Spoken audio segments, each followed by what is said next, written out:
Episode 6, how you doing show? Harbor House Collective here. Kosher Kush, Albarino Cross. The vetting process is real. Let's see if we test out. Yeah, I mean, the way we go. Perfect.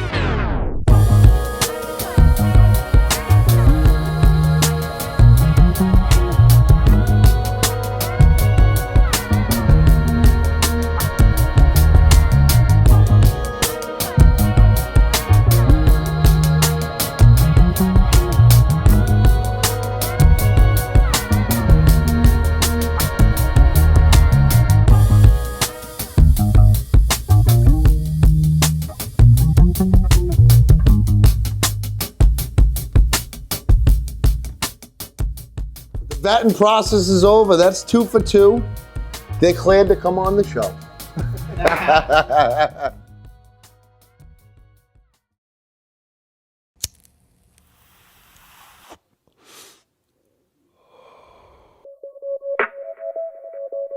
Yeah. But neon out the mud. Before I get it out the mud, I stay on top of my fitness and hit the shower, clean it up, and then get back to the business. I don't care about who did it, I ain't worried who didn't. I head directly to the back, so I'll be there in a minute. I got expensive taste, the rollie got a different face. For surely I be in them places, they won't let you pass the gate. Post it up, sipping $1,000 scotches with the rock in it.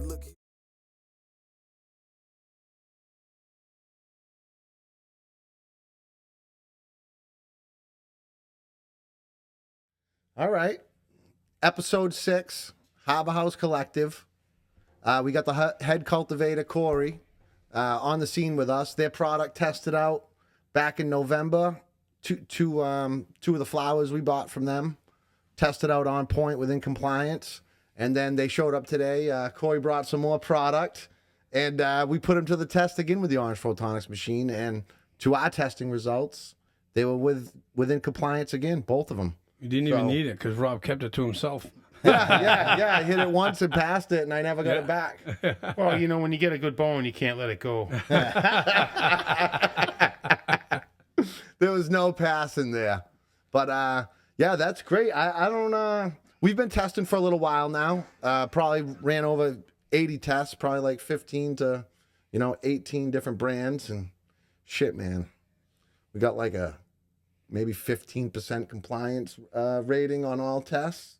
You know what I mean? Yeah, that's a real bummer. It's slim. You know what I mean? So it's like, what are you guys doing? I mean, and not, we're not saying like the test is the say all be all. If you got good weed, you know what I mean? But if consumers are trying to, 50% of them are basing their purchase based on that. It's like, okay, well, let's find out the places that have integrity and start from there first. And then I passed it to Rob, and Rob didn't give it to anybody after that. Right. So Well, there's no pleasing you. Rob's doing his own testing. it passed the smoke test as well. I'm waiting to try that one over there. Yeah. What flavor Rob is, tested what by flavor him is and that? Cadillac he's gonna Rainbow. have. What flavor is that one? Cadillac Rainbow. It's got a funk to it. A good friend we of mine, like Zach, funk gave me here. this cut, but it's a breeder cut from Third Coast Genetics. Third Coast? Yeah.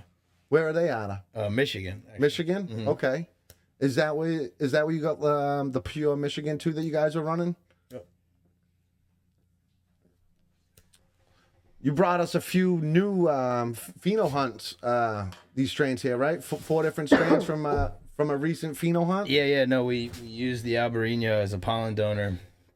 I made some fem seed. We put it onto some Super Boof, some Kosher Kush, some Motor Breath, Dayglow, Gary Payton. I'm blanking. I think there's one more that I'm forgetting. Sounds like a 70s football team. Yeah, right. But yeah, no, we ran a few of them, and now we're going through the selected keepers, and we'll dwindle it down to a couple more. How much seed did you throw down? We only ran 5 of each. It was a small little hunt. Okay. Real estate is not massive for pheno hunts at the moment, so we were just kind of doing selected genetics, and then we just ran a small space. But in the next 3 to 6 months, we'll probably get down to our keepers just to see how they actually produce and grow, and in time, hopefully, there isn't any issues that we find out about them in the coming months. But so far, all the keepers are really, it's hard to decide. You know, it's the hardest part about popping any seed is you always find what you love about it rather than be like, oh, it just didn't do it. You know, Right. You want to keep everything and hope that there's something you can pull out of it. But, you know, pheno-hunting's fun. Yeah. And you've been pulling some winners over the few years over there, whether you guys have been submitting to cannabis cups for rosin or flower. You guys have been placing and winning recently, right? Yeah, no, Richard, one of our founders, he loves the trophies. He's big on the competitions. So I know that the High Times Cup really got him stoked. I mean, it got everybody stoked. But, you know, it's like you always, for me as the grower, it's and even just like in cultivation in general, you're always just trying to reset the bar. You know, so getting first is fun and stuff. But we're still, it's like, all right, what can we find that's better now? You know, Right. The hunt never stops to find the, I don't know, the next smoke that I enjoy at least. You know, I don't know if I want to pass this to Rob. If we're gonna get this back. we got a little bit more we can roll up. Yeah. You got some contraptions over there. Yeah. Hold on, you get it all the Carta. overheated here. He doesn't want high heat. Yeah, I don't need to be overheated with this weed. And Oh, you're he's gonna be 3 sugar cubes deep this show. yeah. That's very earthy. Yeah, I love You that. got more sugar in you than a cupcake. I think, hold on. Got a very strong, earthy taste. I like it. But I think I like this other one better. The Kosher The Albarino. Kosher. Yeah. He has like 3 of them over there. And you're one of the main guys selecting all the strains that you guys run at Harbor House, right? Yeah. Some of them were there before I came. I came and joined Harbor House team in 2021, September. And there were a few staples already there. Like the Kosher was already there. The Motor Breath was already there. The Albarino was already there. But yeah, a lot of the newer stuff that everybody's been seeing is all varieties that I've brought in. And then in regard to like production planning, you know, we look at metrics. You know, we want to make sure we're not running something that doesn't make sense. But a lot of my perspective and planning is like making sure we're filling rooms with. So when you genetics that came grow in, similar. you were the new sheriff in town, as to say. Yeah, kind of. No, I'm just saying, a guy that knows what he's doing, a grower is a grower. So you came in as the head grower to replace somebody else, Yeah. but they weren't on point. Yeah. You know, I They don't like weren't. talking shit on anybody. You know, Everybody- I don't know. Everybody likes story. to have the growers love their egos. you know what I'm saying? They're good blends of weeds. Yeah, and it's just, you know, You had a different taste. different taste, different style. What did you know? change when you came in over there? Quite a bit. But a lot of it is just philosophy. You know, like the way he was doing it was good, but and it produced good results. Like I can't knock it. But my perspective is all about like you creating efficiencies without compromising quality. Okay. It's like in this market, you know, if you're not looking at the cost of your production with the price dropping, you know, every day, it's hard to tread water. So like a lot of the processes that were existing were not as efficient as they Not as efficient. could have been. Corey, when did you start? When did I start growing? Yeah. Commercially, 2010, when I moved to Colorado. I Big started- operation. Yeah, I mean, it was houses. It wasn't like we didn't go straight into a facility. How'd you like when you got to Colorado? How'd you like the Chinese food out there? It was good. Yeah. All the food in Colorado was pretty good, to be No, honest. because I remember the one time, because I travel, I knew there go was a across the story country. coming with this You'd go one. to Colorado and there would be no Chinese restaurants back in the day, and now they're everywhere. When I lived in Oakland, by far the best Chinese food I've ever had in Oakland? my entire life. Yeah. Did you like did you live at like 6,000? Was it 6,000 feet? Were you in Denver? Yeah. I lived all over Colorado. I was out there for a while. Started in Fort Collins. I think Fort Collins grows some of the best weed in the country just because of the water. Oh yeah. And then even the weather, the way the jet stream comes down, a lot of the weather comes from the north and like comes right down in Fort Collins where It's cold. well, and even just the purity of the air, like when everything else is coming from Japan, China. Oh, it's through clean the lower air. half. Yeah, so you get cleaner air coming. Okay. Well, I mean that's a I don't want to say like a legend, but Mineral I know. enriched water too. yeah, and it's just good and clean. Like all of Colorado for the most part. There's areas that are bad, but Colorado just has epic good clean water.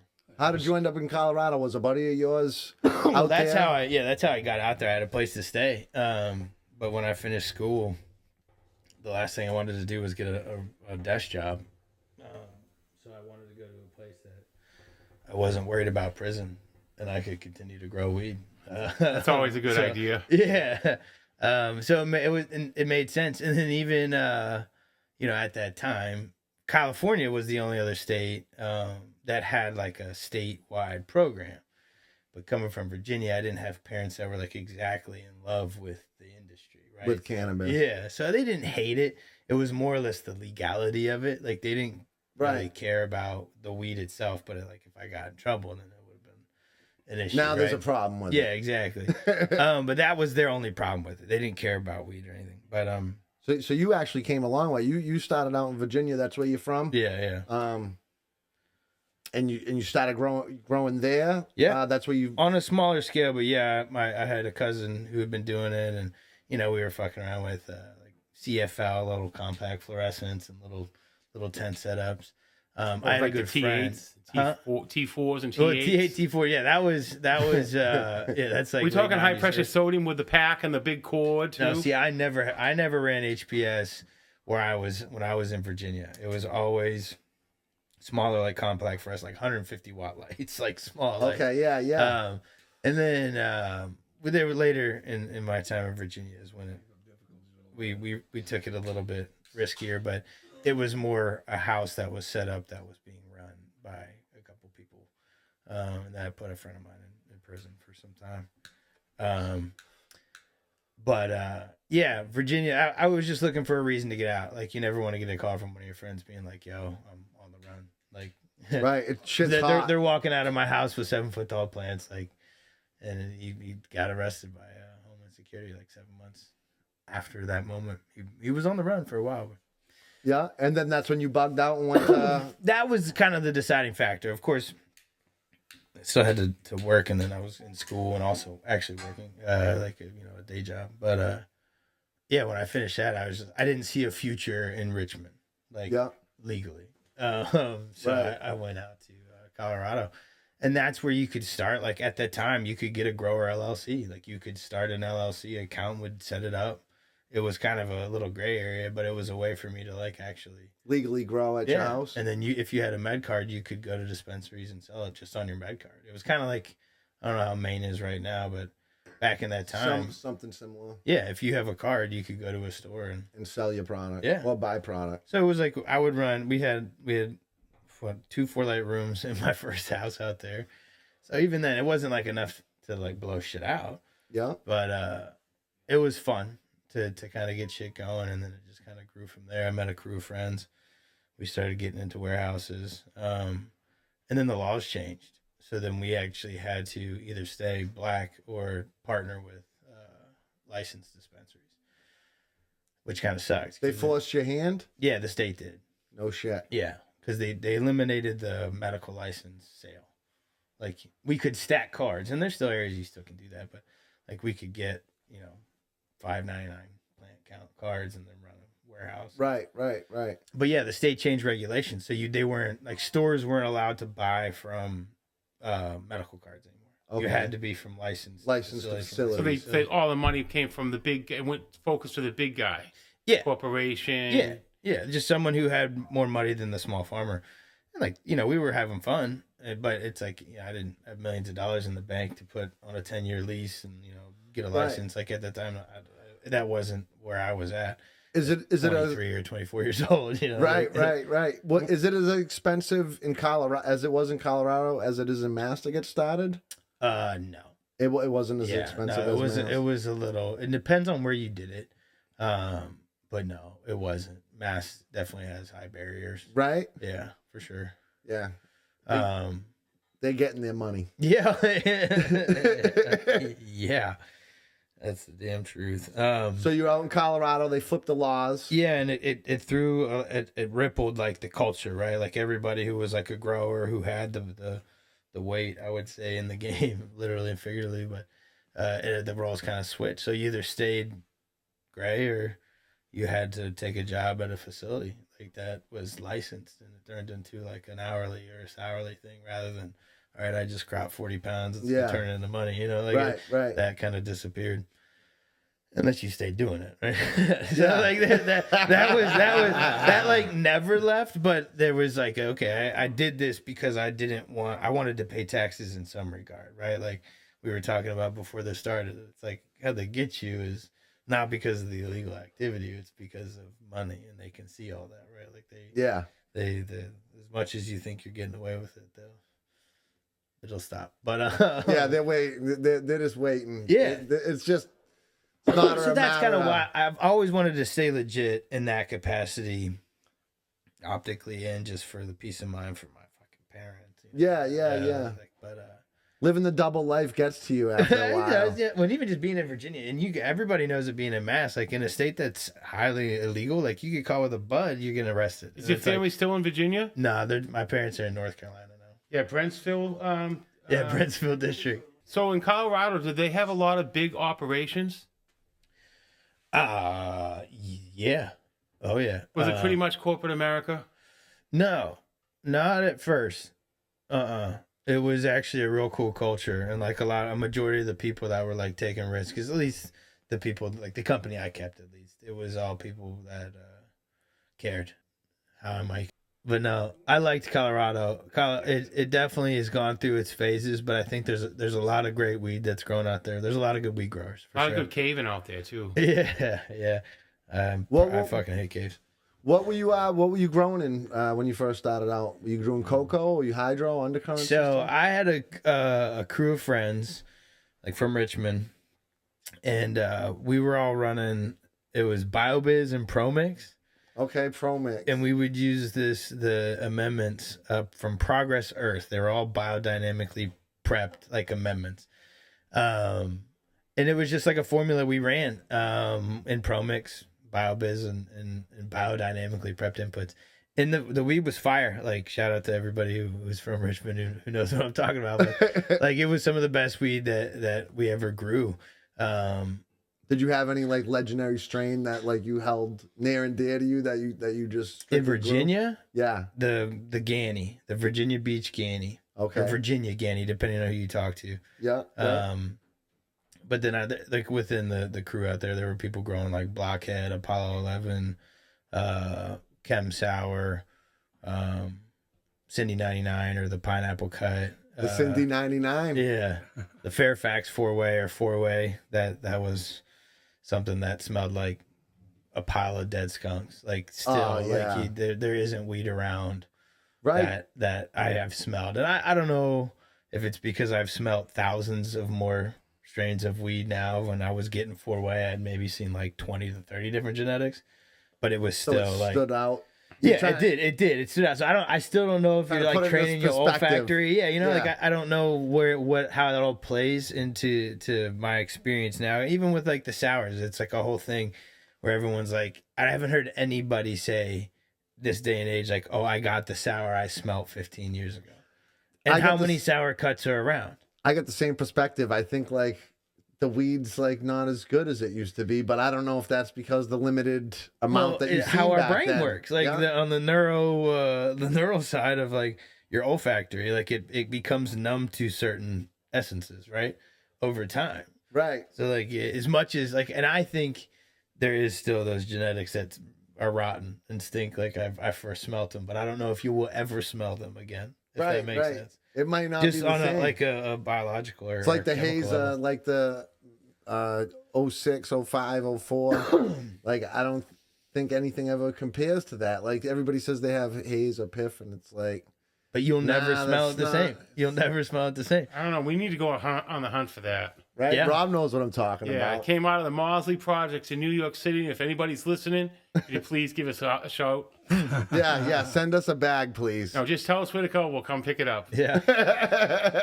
But yeah, I mean, I'm stoked. I think there's a lot of demand for hazes again. And there's like people who are understanding that, yeah, if you got to take it 12 weeks, like it's not going to be on the $20 eighth shelf. Now, if it's $20 worth grown weed, you know, then okay. But if it's a quality haze that was taking the distance, you know, it'll be top shelf and people will want it. Like, I think.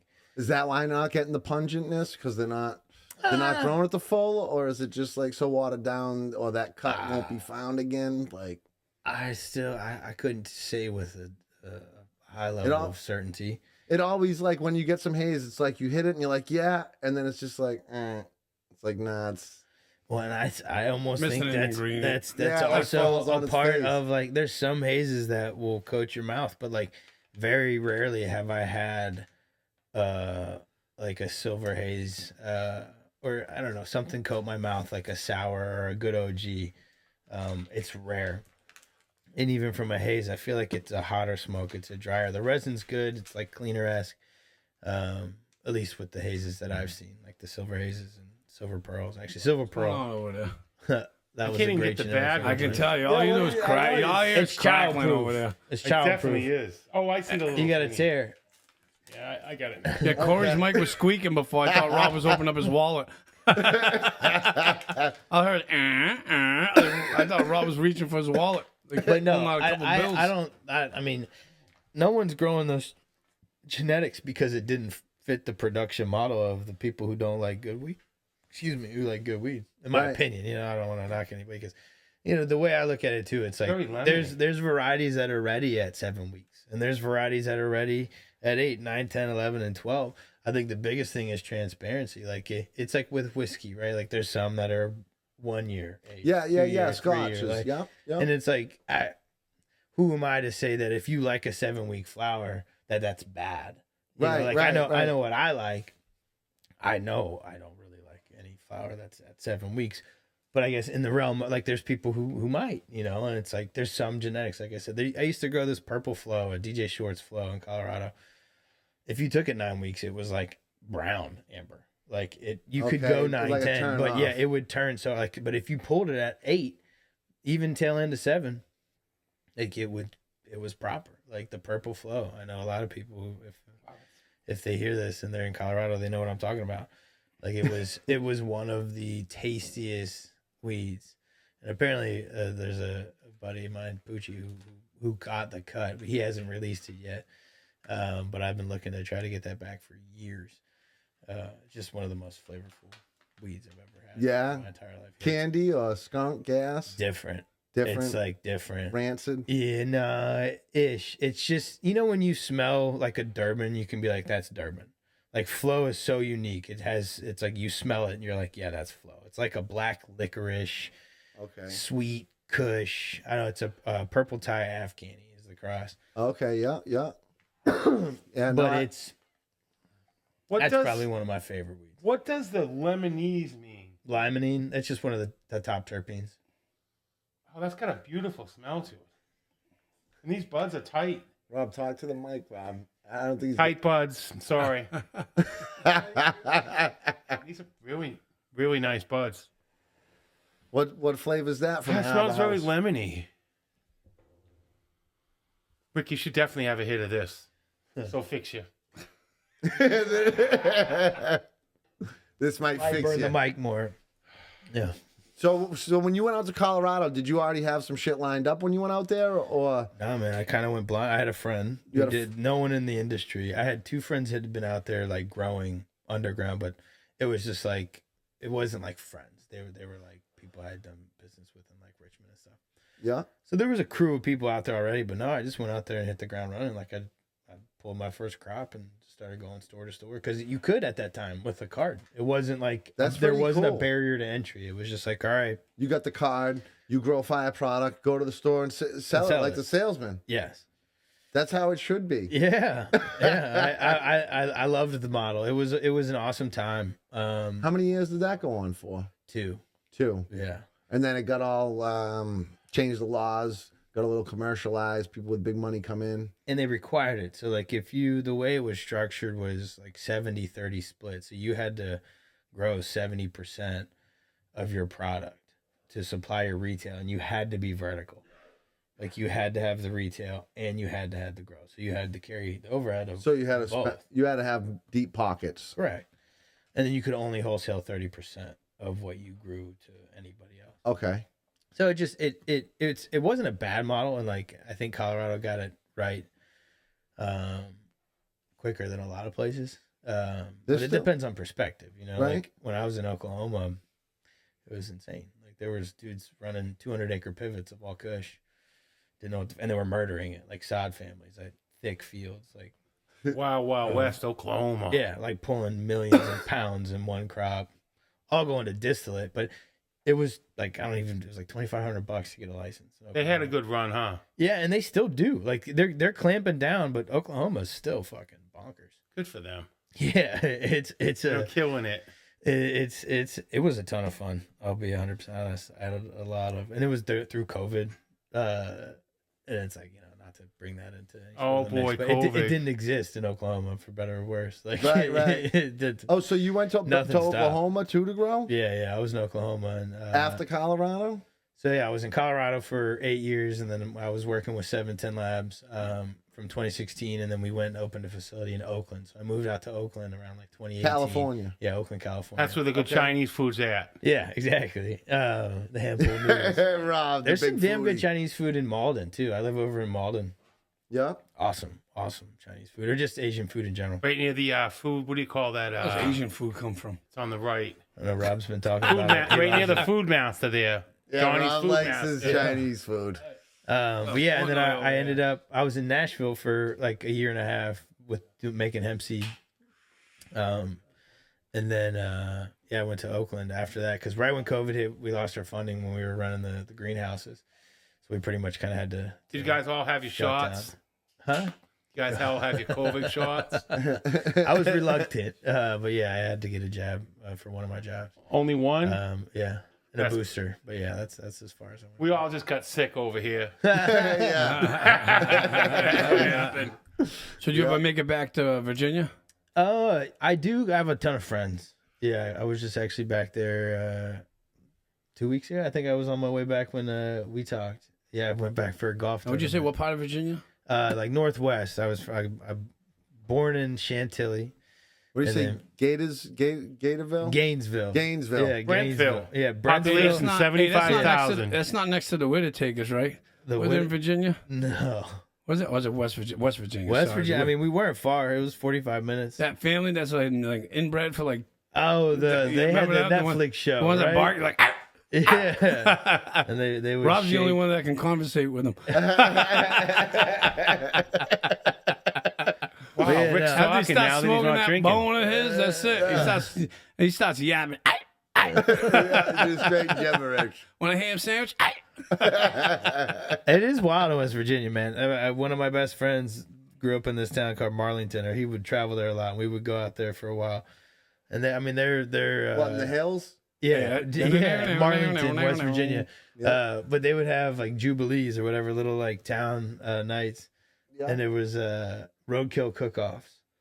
So like they could only use animals that you'd see that were roadkill and like the cook-offs. And, No like, shit. And then you get scored. So like motherfuckers would be out there like They you put know, dry rub on these possum. things? Oh, yeah, they- Little- yeah. Little saute. Yeah, I seen him pick them up. I seen him pick them up. But Hey, that's like 100% profit. yeah.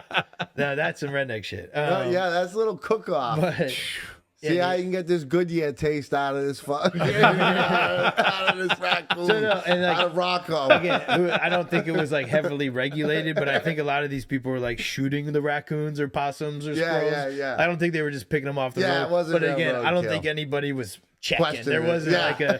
Hey, there was definitely some smash burgers coming out of there. Yeah, absolutely. So, Damn. so your growing experience is extensive. You've grown in Virginia, Colorado, Oklahoma, Don't forget Oakland. Oakland. Were you running the grow in Oakland, or were you doing 130,000 square feet in Oakland. It indoor? was big, yeah, all indoor.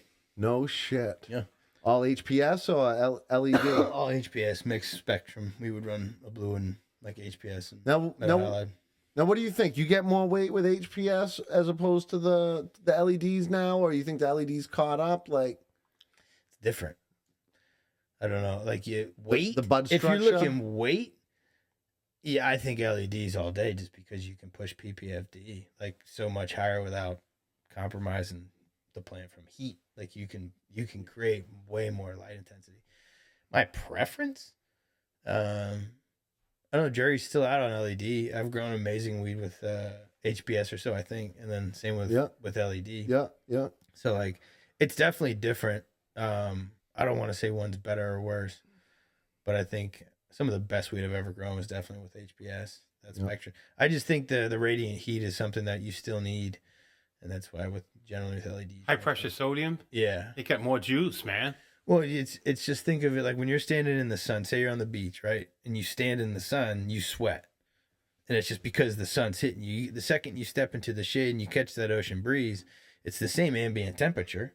Like whether it's 95 degrees under the sun or not, ambient temperature is the same. But what's making you sweat is the radiant heat, right? So like it's like that's what LEDs don't have, but it's important for the Krebs cycle of the plant. Charging the battery. You know In a sense, yeah, but it's what makes you use your elements. It's what as you're sweating, you're losing electrolytes. The same thing's happening with the plants. You know, like as it's transpiring, it's pulling food. You know, like it's just the nature of. So growing indoor in all 3 different areas of the country, like even growing indoor, does it affect the environment and how you tend to it on the indoor level?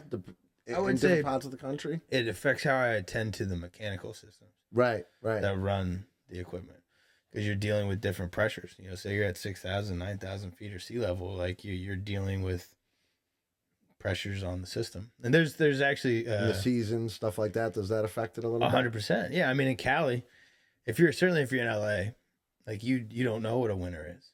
So you've never had to deal with like a fucking what is it? Low ambient kit failing, you know, like they because they have a static temperature. -10. Yeah, they don't so their equipment runs very I don't want to say effortlessly Did you because have you're always issues with going to have that issues. in the cold? Oh, It's not yeah. much fluctuation. Yeah, exactly. Where it's like you live in Consistent. They can build the room for just one. Yeah, static all temperature, year long. 365 days a year for the most part. Certainly Yeah. like LA, San Diego, that area. Yeah. But yeah, the challenges of being in Colorado when I first went out there, yeah, the hardest times were the winter. Some of the best weed, certainly, because this was back in the time of air cooled hoods, you know, so like we didn't have LEDs or like these or sophisticated mechanical systems. It was like, all right, yeah, exactly, connecting all the lights. So like when it was cold outside, we would generally have some of our best runs because we could keep our lights cold. Right. You know, we could exchange air and not have to worry about having enough AC or not. Right. You know, this was all in the beginning, but once I started getting into like commercial facilities that had bigger mechanical systems, not just like 5-10 tons on a house. Yeah. That's when you realize like, okay, I'm running this shit. There's 400 lights in here. You see the effect of the barometric pressure, like the just atmosphere on the equipment and how it runs year round. Any pressure on your when you were first out there in Colorado? Any pressure on your first crop? Well, you're at 6,000. You're replacing the other dude, so you got to come out. You got to come out guns a blazing. Here, when I came to Matt, when you started in Colorado, no, who did you Matt, replace when I here? went and started Colorado, there was it was just me against me. Like I wasn't up against anybody. Yeah, he like just moved out there, set his claim, like fucking, you know, got his equipment together, outfitted a house, and fucking stuck your flag on the ground. There was a lot of legacy growers doing the medical. Like, That's pretty cool. There was a lot of people that were already like Colorado, you know, growers. But like I feel in this community, like if you grow high caliber weed, it doesn't matter where you're from. Like you get general respect. Right. I like to think I grow good weed. Yeah. It can always get better. Don't get me wrong. No. It's a constant process. Oh, Rob will agree. You don't give it back. No, Rob's like a vacuum over there. Rob will back you on that one. I think that's going like in my from, ashtray, from my farmer truck. to farmer. Like you can tell who's a broker or who's actually been hands on plants like pretty quick. I feel. Right. And no disrespect to anybody who's making this wheel turn. Yeah. But No, you're very humble here. but you've been in it a while, like cultivating on that side of things. Yeah. In all different areas. Mm-hmm. How about all your travels? Where have you seen some of the best grown quality bud, smokable bud? Colorado, out in Oakland, out here in Mass, see, it's different. VA. So Virginia still has my heart. I'm biased. Right. I'm biased. It's always got the hometown some of the best. fire. We kind of full circle though to the conversation we had earlier about like that's where I saw some of my first best weed, if that makes it. You know, like, Right. my first impressions of what the bar was came from Virginia. And then, you know, I went out to Colorado, and there's amazing weed that's grown out there, but it's different. I feel there's a bit more variety that's good in Colorado, where like LA and San Francisco, it's all gelatos and OGs. Like certainly LA was OG heavy. Oh, I'm loving that. Yeah, no, there's a ton of. You trying to awesome grow OG that goods. stuff that you said obviously you're biased to Virginia. You trying to bring that here? Yeah, well, I did. We got it. We brought the Virginia Ganni or Virginia Beach Ganni. We just did it immaculate, and we have it in the facility. So we've grown that, and we have. Has that came out yet on the street? No. And then we got another one, a Super Knot, which is like a '96 OG from LA. Yeah? Yeah. I'm yeah. I'm We dying to have wait to see what you guys are turning out over we have there. some new OG stuff. But the Virginia Beach Ganni, that's just something, or the Ganni, VB Ganni, Virginia Ganni. It's got a lot of different names, the Gantron.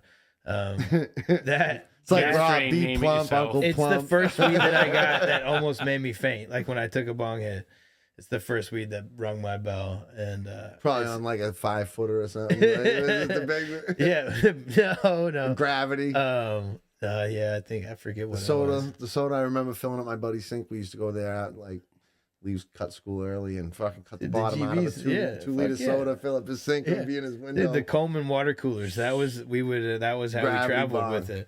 It was the little Coleman would fit or Coleman like thermos. It would fit a 2 liter 2 liter perfectly, inside. and you could screw it so the water wouldn't spill, so your car wouldn't smell like fucking rotten bong water. You know? So it's like being in Virginia. Until some that's asshole didn't tighten it. bad, which was common, right? Yeah. And That then was happening. Me and my buddies, I played baseball and stuff, like in middle and high school. So we had bat bags. So like when we started buying like bigger bongs, that's how we would travel with them when we In the bat bag. Yeah, in the bat bag. They That's- think you got an Easton in here. You Yeah, got, you but got it was just a glass bong, piece. yeah. Actually, West Virginia was the only place that we could go get pipes for a while, and then Virginia turned around. But yeah, for a while, at least where I grew up, the closest place was Charlie What? Brown's, is what it was called. Was it in West Virginia? Yeah, you'd have to There's drive some out to West crazy names Virginia. out there. What was the name of the school you went to? Brentsville District High School. That's what from 6th to 12th grade. Cow Pie High was our nickname. I was gonna say that. I Yeah, googled it. yeah, Cow actually. Pie High. That's it. Yeah. Brentsville High School. Yeah, no. there Rob's were- a little late on his reporting. Yeah, right. Yeah. He said, there no, I was, just had that. Yeah. It was weird because like where I grew up was country, but I could have gone to the high school if I was in a different district that had 3,000 kids. But I was just across the line, so I went to this other high school where, you know, there was 200 kids in my graduating class. That's like me in Lakeville. I Yeah, had it was- 220 in it was Lakeville. tiny. And I loved it. And about but, like, 17 of them made it. Yeah. I was in like the bottom 80%. Yeah. Like the bottom. GD, good enough diploma. No, but I loved it, man. It was a fun town, and but it was close enough to DC. You know, we were like 40 minutes away. That if we ever wanted to get some city life, we could. But honestly, we never really did. We kind of stayed out, played in the fields. Farming. Yeah, exactly. Yeah, dude, there's some fireweed that was growing out there. There was this strain called the Funk. No one ever knew what it was. But yeah, it'd be 25 a gram forever. Yeah, and there was people that were growing a lot of weed. I got a lot of trouble in Knoxville, but it was a farming town. Yeah. Sod, beef. A lot of sod. Yeah, lots of sod. Yeah, because Yeah, you can't hide a weed plant in a sod field. No, it doesn't Motherfuckers hide getting well. No, pinched. but yeah, there was so much expansion happening in Northern Virginia that if you were a sod farmer, you were killing it. Like it was good business for a while. A lot of developing going on. Oh yeah, Northern Virginia. It was just DC was the sprawl was happening. It No still shit. is. When I go home, I don't recognize it. Like Completely different. Oh yeah. So then you go to Oakland. Did you come from Oakland to Mass? No, I went from Oakland to Tennessee. To Tennessee. Yeah, and then we were running. And then you did the hemp down there. Yeah. I was with my buddy Pat, Zion Farms. Check him Zion. out. Zion Farms, yeah. All right. So you got into the hemp business now? Yeah, and he'd been crushing it for years with seed. And then we got 25 acres of greenhouse in Gallatin, and then another 8 acres of greenhouse and 4 acres of Mumfield. Okay. Turn the mum field over. That was where we were pheno-hunting. We would start like 70,000 seeds and just rip it. We had this auto seeder that would go for hemp. crazy. So what are you looking for in the pheno hunt for hemp? Something that's Just something like, that's not hot, but high CBD. At that time, we were Okay, looking for that's what- something that we could take 8 weeks. And then even like quick finishing varieties, we were breeding in auto flowers, but is hemp good? Do they grow hemp to like flavor? Like, oh yeah. There's some like people. There's some terps, people like, making. People are into the hemp flower terp. Yeah, I mean, Like, give me the stankiest. they exist. I don't know if there's a huge market for it. I know I have some friends and some people in the peripheral that they're crushing it. Yeah, but that's all for like distill it, right? No, even Or- flour. Yeah, And this whole THCA thing, I think we touched on it. Like, yeah. it's bonkers what is going on there. But yeah, no, that I was in Nashville for just over a year. It was like a year and a half, and then I went to Oklahoma, and I was there for like a year and a half, and then that's when I came to Massachusetts. Shit, you've grown in 5 different Climates. Have you learned different stuff at each place, like from certain yeah. people? Were you blessed with, getting Oh, knowledge? yeah. Well, I'd say the place I learned the most was Nashville. Nashville. Because that was scale. Like we were selling, starts to people that were planting, 20 to 1,000 acres. Now you So say like starts. real, What's that? Like the a seed trays, start or or just like the clone. little plugs, basically. little plug? Yeah.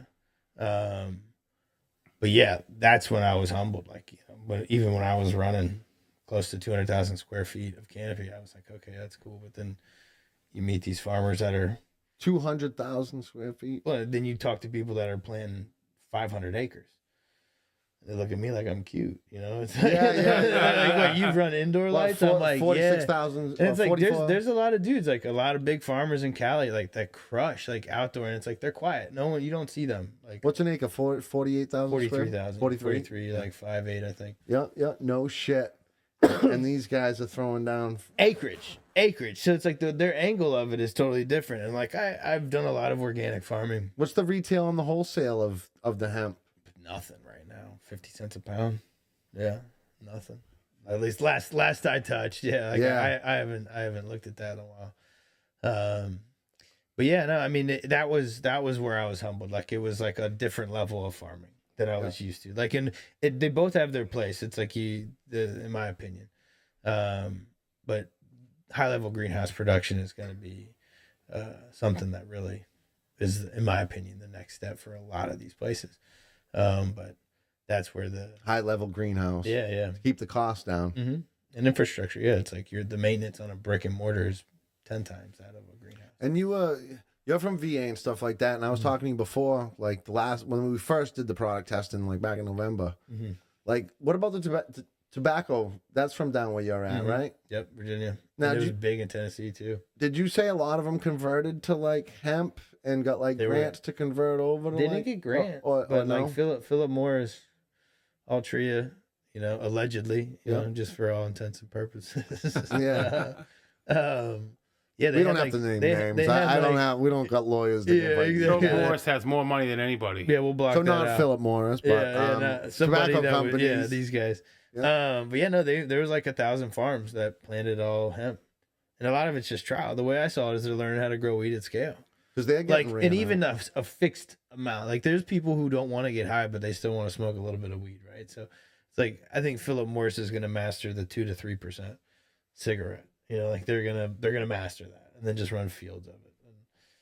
And for whatever worse, it's like there's a big pie to go around. I won't be smoking it, but Yeah. But a lot of what we saw was these generational tobacco farmers absolutely crushing, like fields and farmers.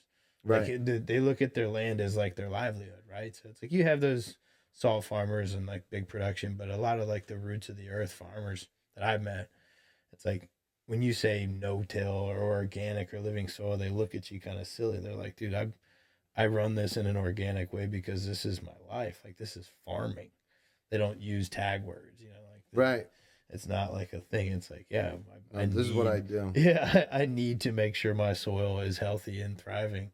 So this is farming. So that Tennessee was humbling. I learned a lot. Yeah. And then even in Oklahoma, just being around the massive farms out there. Outdoor in Oklahoma too. Yep. Or is that hemp or we cannabis? did an 11-acre direct seed the first year I went out there, and we planted. It was horrible timing.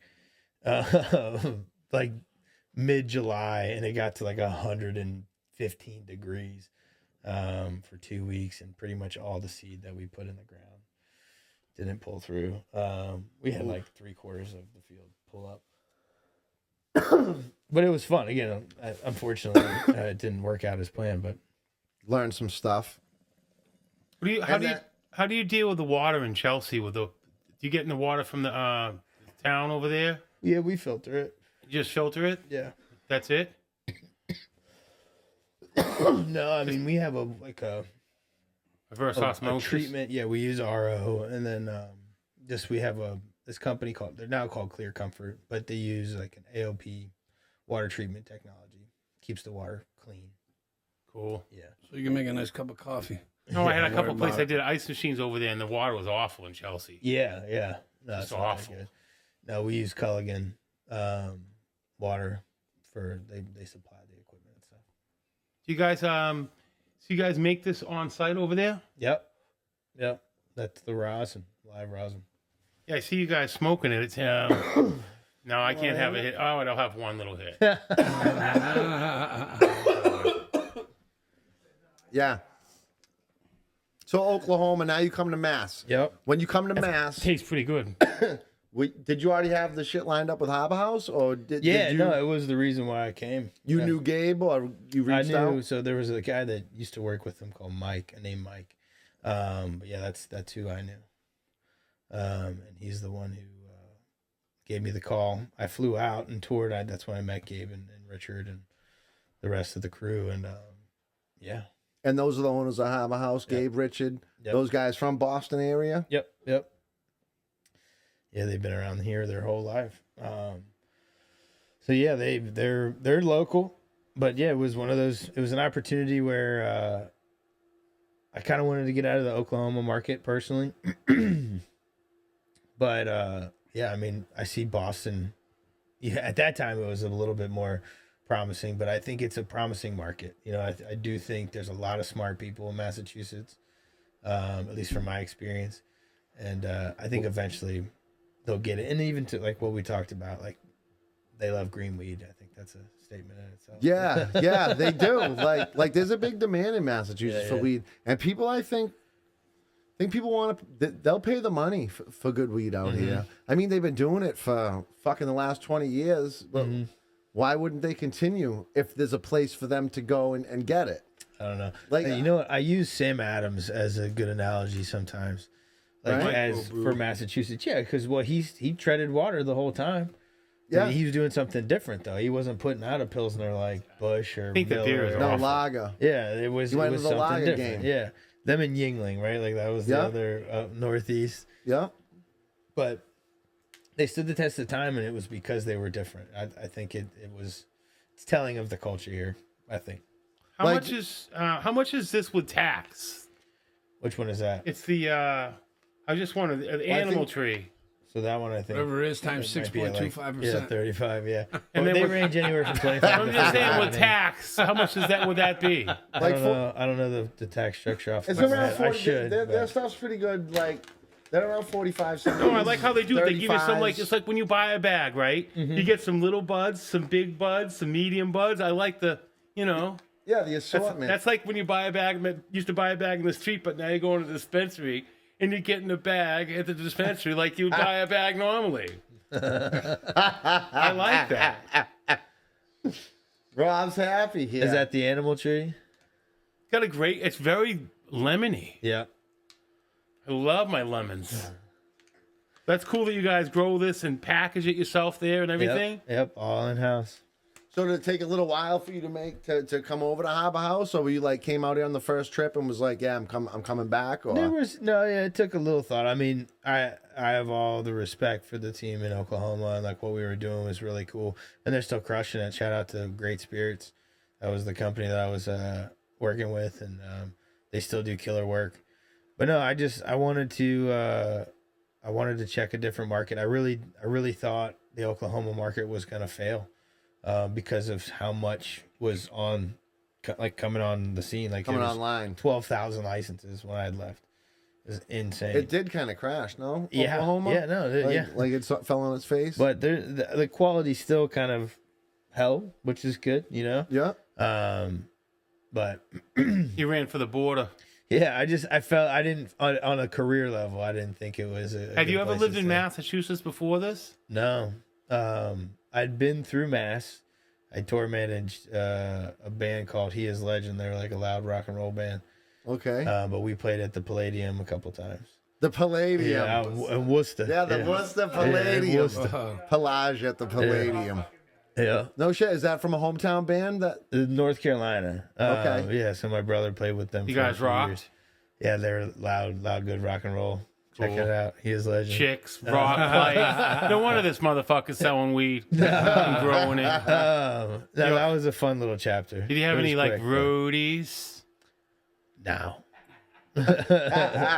Rob wants to know about the action. on the No, road. they know that, and like you don't like the groupies. Do you have any groupies? I mean, we had friends, but no, it's a fast life, man. You're in and out of every city within In a and few out. hours, you know? Like Yeah. you pop in, you got to get to the next city. Why they toured nationwide, Yeah, like yeah, a big yeah. big loop? Mhm. How long were you touring?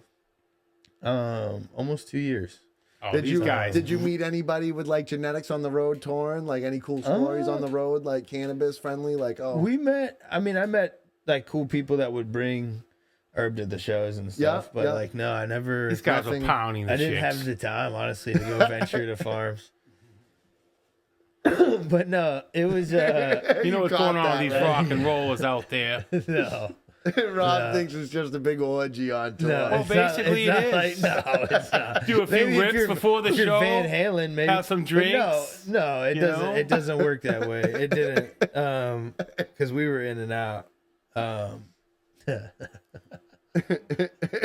You guys got there's in, some got a inside little high, stories. played a tune. But no, it was fun. It was a fun chapter. Some psychedelics, maybe. Oh, there's people. Yeah, the mushrooms. There's. Yeah. You see rock Whenever and we roll go band south, from we the come south. through like Alabama. What's down south, Crystal? And they would just show up at the shows. Like, Mushrooms. Yeah, people who I guess they were growing them in their fields Alabama. and stuff. Yeah. Crank. It was like the most unexpected. What do they call that stuff? Oh, down that was there? good though. Yeah, it was fun.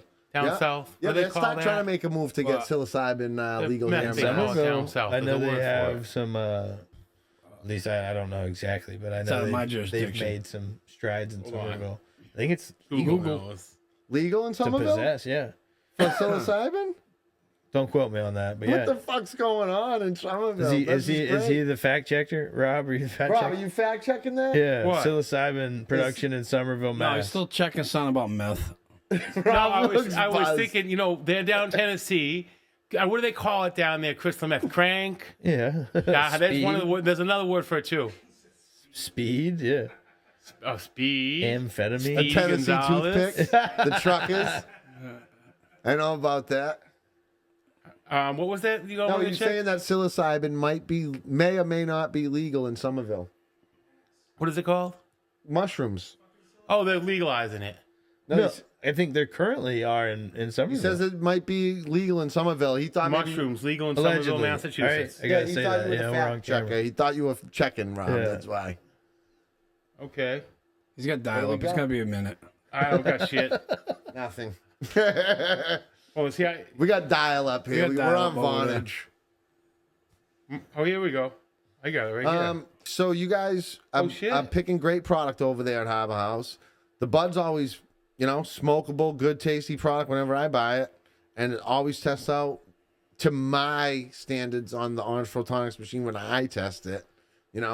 The shit's within compliance, usually right on point or off a couple percent, but that's like winning by a mile compared to the ones that are off. Yeah. Like people are Yeah. buying stuff thinking it's like 35% THCA and it's like 22. Yeah. Or they think it's 22 and it's like 14. Yeah. Like that's sad. You know what I mean? Yeah. But what do you guys and you guys won an award for your rosin too. Who do you guys got making rosin over there? What do you guys use? Shout out to Tommy Terps. Tommy Terps. Yeah, this Tommy is the Terps, yeah. wizard. But yeah, no, he's the lab director. He does all the hash making, whether it's butane or ethanol or distillate or water. He plays with all the solvents. But yeah, it's definitely for when I first got here. I think their Maine had a big hold on the extract market, but I didn't think Maine? Mass. Yeah, Mass. Harbor House. Yeah. Too much work. These, Huh? these You got to guys get the got some good pipe, stuff and then here. got to From charge Maine, the thing. Harbor House. Harbor House sounds like a rehab. Oh, Helios. Oh yeah, Yeah, no. Helios. These dudes I'm crush. high, Helios. So no, this is with Firefly From Maine, that's what I Yeah, mean. No, Helios. these dudes mash. No, so they Firefly. That's where like the Albarino and the Motor Breath and the OVM all came from those dudes in Maine. From Firefly. Yeah. Okay. And they so have- you got connections up in Maine up there too. Yeah, yeah. Okay. And they This rosin tastes amazing. yeah. From Harbor House. This is the Dolce de Uva. This is fucking fire though. Dolce. Yeah, Dolce. Sounds This like a shit cologne. tastes on point. I'm liking this stuff. This stuff tastes on point. In fact, I might have been too far away from the mic. Dolce de Uva. They got a good rating. I looked that up. Google. Okay. We got a lot of new genetics coming. A lot more solvent. Like I hate saying solventless. Water hash. A lot of hash. Yeah, because water's a solvent. You know, and depending on if I'm talking to my chemist friends, you know, they'll always correct me. If I'm talking to people that They're understand calling it as water or solventless. solvent. Yeah, well, it is technically. Right. If you're looking at like Right. you know, the Water. the Are we molecular talking? Did you say water soluble? No, water is a All solvent. right, I'm steamed over. Um, Wicked. we are we're gonna be making a lot or coming with a lot more solventless stuff. Some cured water hash. You know, our attempt at what Uncle's has done really well. Their Piatella. So we're having fun with that, and then a lot of new genetics coming. Always trying to keep it fresh. So you got when you started there, were they doing the hash like? Yeah. So when I started, there was actually a collaboration they had in place with this other company called Oleo, and it just didn't seem like there was a strong hash market in Mass just even 2.5 years ago. So it worked out. We had a couple varieties, but yeah, we pulled back. Ricky, here's another one, Rick. How about some like old school hash, like back in the day, where you'd actually take it and smoke it under glass? I can't find that anywhere. It's tough, yeah, like the traditional The hash. old Temple Bar. That would hash. sell. Yeah, the tough part about that hash is passing microbials, because Really? a lot of it, the way they dry it, isn't with like a freeze dryer. If you do, Right.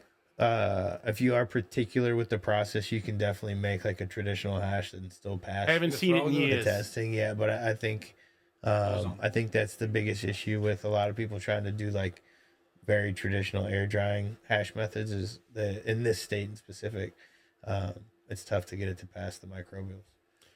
Well, But you guys, so you guys think you're doing more in rosin now, growing for rosin instead of for flowers Yeah. sale, I mean, retail? yeah, I mean, we I think the definitely, market's picking up out here. yeah, we've seen it, which is cool, because I love good melt and good rosin. But I also Right. love good flour. Like I would probably say I'm about 50-50, probably a little more flour than hash, but sorry. Throat is dry. I gotta sip you know, water. I always thought there was a market in Massachusetts for somebody that like sold plugs. You know, like people buy a plant, bring it home and grow it. There is. Is anybody Are doing you that guys right selling now? clones or? No, we don't. This stuff's too good to sell. Yeah, that's- some of the varieties we don't let out. That's for sure. Yeah, you don't want to let them out. No. No way. But no, there's a market for it. There's a few companies that I've seen around town that Any seem to do quality really well. products with that? Yeah. Oh yeah. I mean, the way I see it, like if it's not legitimate, then they won't be in business long. That's you know? true. Like mostly because in 3 months you'll see what the genetic is. Well, and if it's not what they said it Well, was. looking at Massachusetts, right? You see all these corporations put all their money and got these big places, and there's so many people, they saturated the market and they drove the price down. I think like you guys are like a craft weed. Yeah, And you guys I think are that killing those are the it. guys that are going to survive, like you know, Samuel Adams. yeah, it's like a crawl, walk, run, Right. you know, approach, because like we're kind of, I don't know, like we talked about, it's like you never want to overproduce and have weed that's a year old.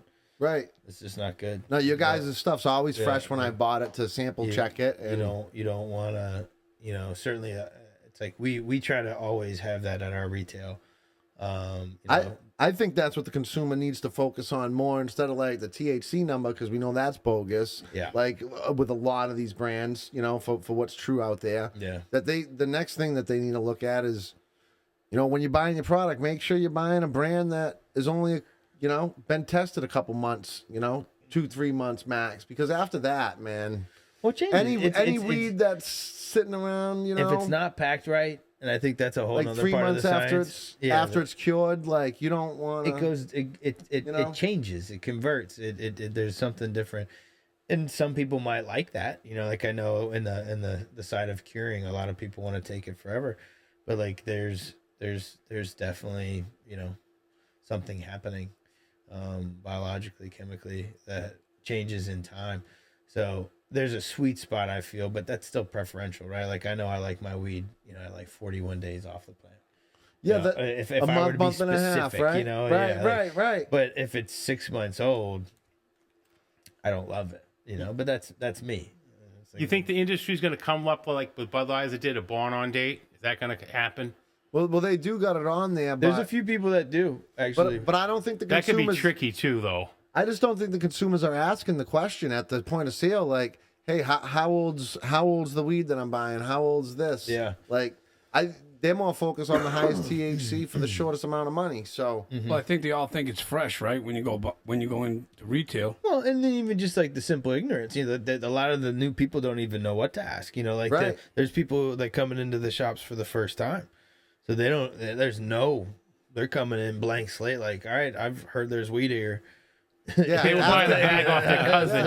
And it's after like, yeah. the test date, you got to be buying weed that's within the month, like a month, 2 months, 3 months, like. But there's after still a test lot of that dates. education that the consumer will eventually get just through conditioning. I would say just Because by habit, right? Like, Because if you can cure weed and you cure it properly, you can cure it up to 5 months. You Yeah. can cure it up to 6 months. it's all about how you store it, you right? know.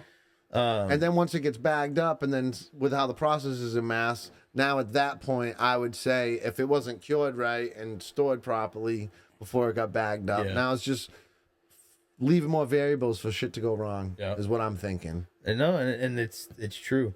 But that's there's expiration dates. Do you keep in contact with the retail side to like know what to definitely. crop, when to crop, and like not you know, in that perspective. Like if you got we shit's backed up, or you guys got that already down to. we a try to science. be as dynamic as we can. Right. I would say it's a ever evolving approach. So we try to be as agile as we can. But yeah, there's some moments when we're selling more joints and we're low on joints, or if we need more, we can pivot production in that perspective. But it changes. Yep. I would say seasonally too.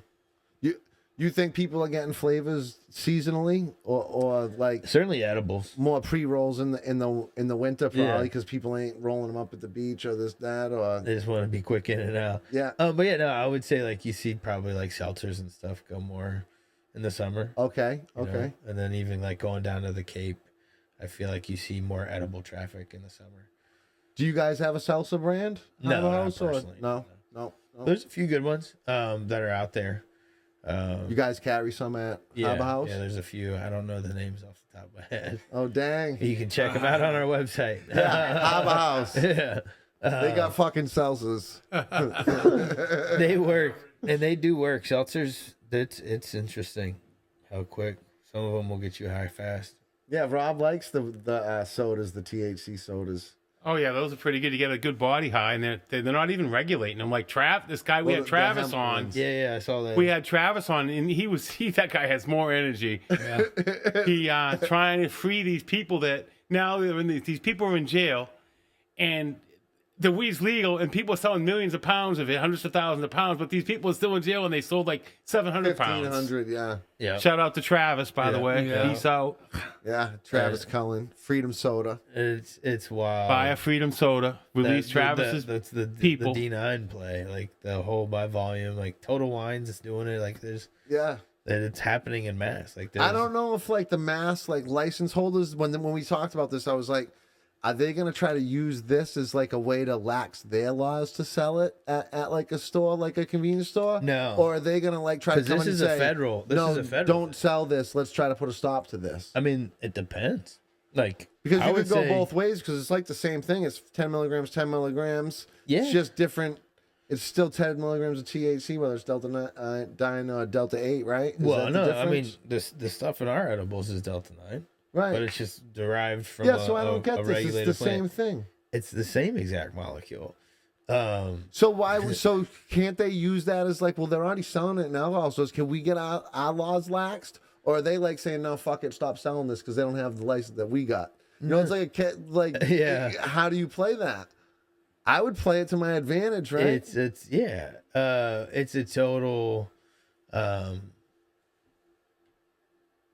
I mean, It's a conundrum, right? It's a wave. It's a wave.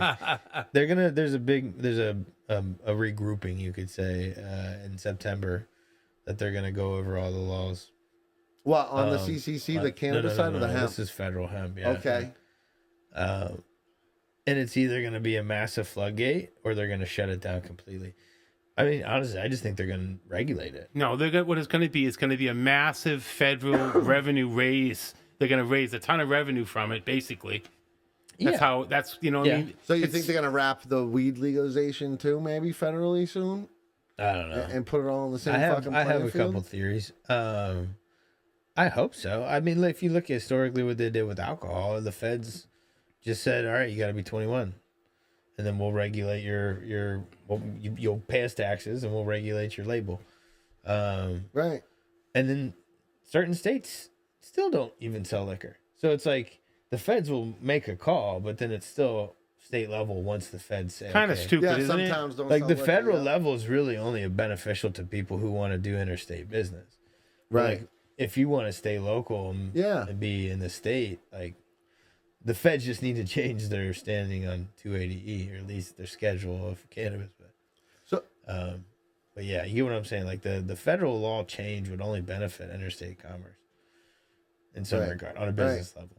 yeah, I think what's gonna survive now is the local store, like Yeah. hey, like your local guy. And And there'll be the national brands.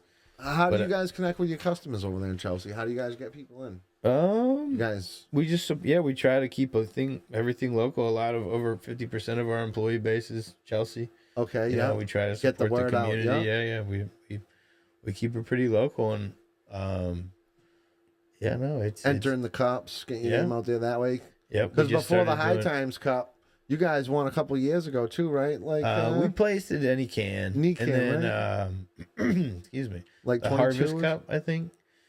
My memory is Yeah, horrible. I about think the so. cups, The but one I in know we Worcester, run, like right? a joint. Yeah, we won like a purple marmalade place there. Yeah. And then, So you guys are on the upswing here with this rosin.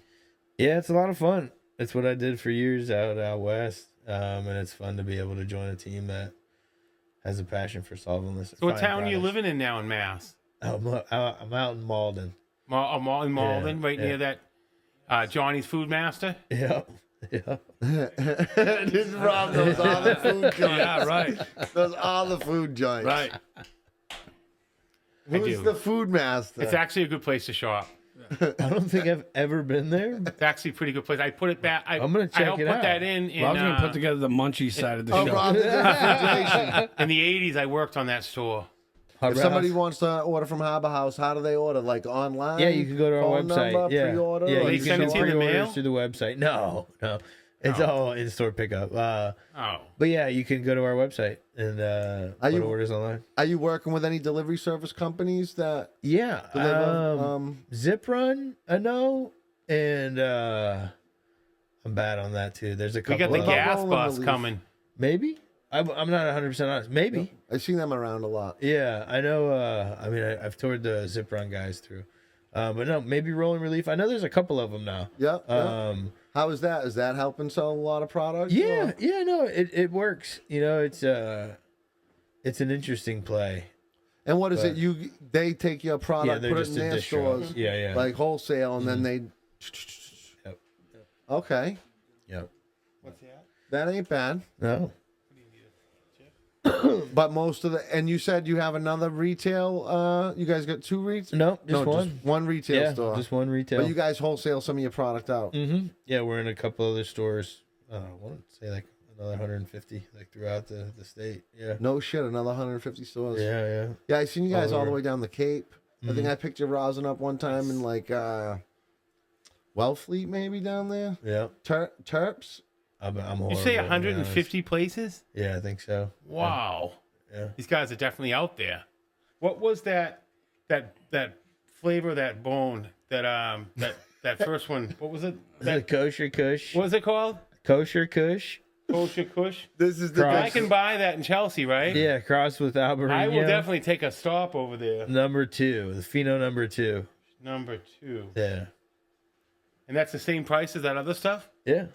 Wow, that's a good value. That's the question you want to know. You want to know any more about Harbor House? Anything that Cory does? what No, he's I done? think Harbor House, I'm pretty steamed from the weed. It tasted good. Yeah. The guy seems like he's on point. Yeah. Great, good interview. Harbor House, keep kicking ass. By the way, thinking about Rick, I just want to add that Rick is not drinking today. I just wanted to add that. I'm on my best behavior. It's a school night. What's the hours of operation? When's the retail store open up? 9 to 9. 9 to 9? Yeah. What's the address in Chelsea? 80 Eastern, Chelsea. 80 Easton Street, Chelsea. Yep. Come check us out. Harbor House Collective. And you can see what other stores we're in on our website. www.harborhousecollective.com. So That is mail correct. service is coming soon or no? That's- And what do we got in the works here? Getting it moving. We're doing some cool breeding projects. Like a little side project down in Colombia.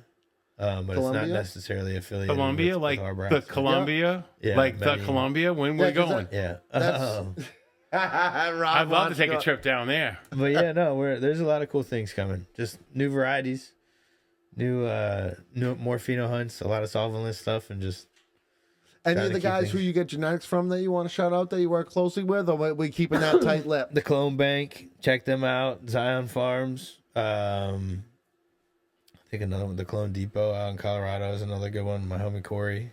Yeah. Yeah, I mean, No, the strains are good. The product's good. It's always, every time I bought it, it smells right. yeah. Don't smell fucking like you guys bagged it up too wet, or you know what I mean? It's Yeah. all stale or old. It's always pretty fresh. It's always fresh. Harbor House.